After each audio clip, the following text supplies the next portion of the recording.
چھوٹی سی زندگی ہے یار، کل پرسوں ترسوں چلے جائیں گے اس دنیا سے، لیکن یقین کرو جب میں تمہیں سمجھا رہا ہوتا ہوں نا تو مجھے یہ نہیں لگ رہا ہوتا کہ میرے سامنے کیمرہ ہے، مجھے ایسا لگ رہا ہوتا ہے جیسے تم میرے سامنے کھڑے ہو اور میں تم سے بات کر رہا ہوں، اور جو میرے دل کے جذبات ہوتے ہیں وہ میں لا کے تمہارے سامنے رکھ دیتا ہوں۔ اس لیے خواہش ہے کہ جب تک زندہ ہوں اپنے بھائیوں کو اور اپنی بہنوں کو ان راستوں سے روکوں کہ جن راستوں پر چل کر میں نے اپنا بہت سارا نقصان کیا۔ حالانکہ سوچ یہی تھی کہ اس سے بہت کچھ آتا ہے لیکن کچھ نہیں آتا۔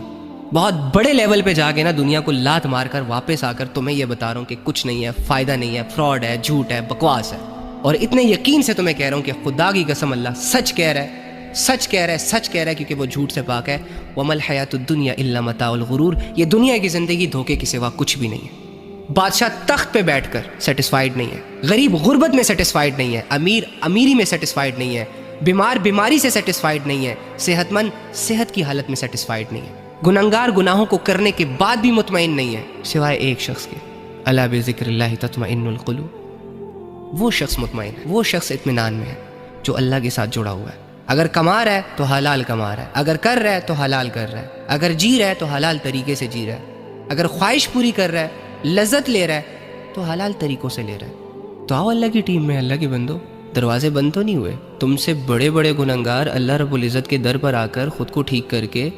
پرسکون اور مزے کی زندگی جی رہے ہیں، اپنے دل کو مطمئن کر چکے ہیں۔ تم تو بہت چھوٹے لیول کے گنہگار ہو، تم سے کیا ہی گناہ ہوئے ہوں گے کہ جس طرح ایک چھوٹے کو چھوٹا زخم بھی گہرا درد دیتا ہے، اسی طرح تم بھی چھوٹے لیول کے گنہگار ہو، لیکن تمہیں یہ چھوٹے گناہ بھی، یہ گناہ تمہیں اچھا خاصا ڈیمیج کر رہے ہیں۔